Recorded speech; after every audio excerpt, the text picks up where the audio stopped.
Hello দর্শক বন্ধুরা, কেমন আছেন আপনারা সবাই? আশা করছি বেশ ভালো আছেন। দর্শক বন্ধুরা, কানে কিন্তু চলে এলো এক বিশাল খবর শাকিব খানের কাছ থেকে। জি হ্যাঁ দর্শক বন্ধুরা, শাকিব খান কিন্তু এবার সবার সামনে একদম ঘোষণা করে বলে দিয়েছেন, যদি শবনম বুবলী নতুন বিয়ে করেন তবে সঙ্গে সঙ্গে কিন্তু শেহজাদ খান বীরকে পাঠিয়ে দিতে হবে শাকিবের কাছে। এবং এমনটা কিন্তু তিনি শুধু নিজের মুখে বলেননি, বরং আইনি নোটিশও তিনি পাঠিয়েছেন। কারণ তিনি সেই আইনি নোটিশে উল্লেখ করে দিয়েছেন, যদি নতুন বিবাহ করা হয় তবে শবনম বুবলী তার নতুন বিবাহের দিকে বেশি নজর দিবেন। সেই ক্ষেত্রে তার আগের বিবাহের সন্তান অর্থাৎ শেহজাদ খান বীরের প্রতি তার মনোযোগ কমে যাবে। এবং এই ভিত্তিতেই কিন্তু শাকিব খান এবার কোর্টের রায় নিয়ে নিয়েছেন যে যদি শবনম বুবলী নতুন বিয়ে করেন তবে সোজাসুজি কিন্তু শেহজাদ খান বীর চলে আসবে শাকিব খানের সঙ্গে। এবং এমনটাই কিন্তু তিনি অনেকদিন ধরেই চাচ্ছিলেন। শাকিব খান অনেকদিন ধরেই চেষ্টায় ছিলেন শেহজাদ খান বীরকে কিভাবে নিজের কাছে আনা যায়, তবে এতদিন কিন্তু তিনি তেমন একটা তা পারছিলেন না। তবে এবার কিন্তু সবকিছুকে পার করে ঠিকই তার ছেলেকে তিনি নিজের কাছে নিয়ে আসছেন।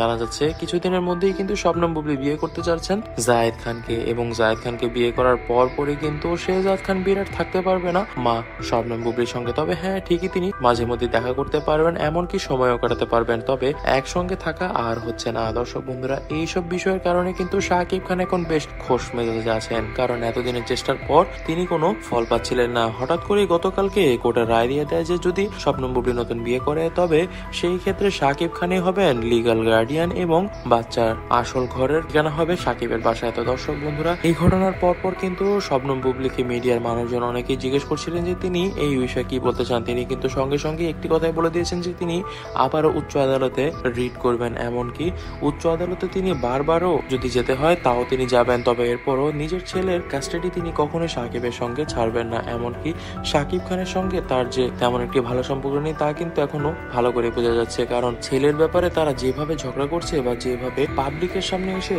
একে অপরকে নিচু করে কথা বলছে তাতে কিন্তু বোঝাই যাচ্ছে যে তাদের মধ্যে সম্পর্ক আগের থেকে অনেক বেশি বিগড়ে গিয়েছে। তবে জানা কিন্তু যাচ্ছে জায়েদ খানের সঙ্গে বিয়ের খবর শোনার পরপরই কিন্তু শাকিব খানের মাথা আর ঠিক নেই। তিনি কিন্তু ঠিকই শবনম বুবলীকে ক্ষতি করার জন্য বিভিন্নভাবে চেষ্টা বা পায়তারা করে যাচ্ছিলেন। এমনকি কিছুদিন আগে জঙ্গলি যখন মুক্তি পেয়েছিল সেই জঙ্গলি মুক্তিতেও কিন্তু অনেক বাধা দিয়েছিলেন শাকিব খান, তবে তার দিন শেষে সবই ব্যর্থ হয়। তবে দর্শক বন্ধুরা, আপনারা এই বিষয়ে কি মনে করছেন? আমাদের কাছে কিন্তু মনে হচ্ছে এটি কিন্তু শুধু একটি সুপারস্টার এবং অ্যাক্ট্রেসের লড়াই নয়, এটি একটি বাবা ছেলের লড়াই, এটি একটি ভালোবাসার লড়াই। এবং এই ভালোবাসার লড়াইয়ে কে জিতবে, কে পাবে আসল কাস্টাডি শেহজাদ খান বীরের, এটি কিন্তু এখন জানার বিষয়। তবে দর্শক বন্ধুরা, এই সব বিষয়ে কিন্তু শবনম বুবলীর পাশে এসে দাঁড়িয়েছেন জায়েদ খান এবং খুব ভালোভাবেই কিন্তু তিনি শবনম বুবলীকে একদমই সান্ত্বনা দিয়েছেন। তো দর্শক বন্ধুরা, আজ এ পর্যন্তই। দেখা হচ্ছে আমাদের আগামী কোনো ব্লগে। ততদিন পর্যন্ত ভালো থাকবেন। ধন্যবাদ।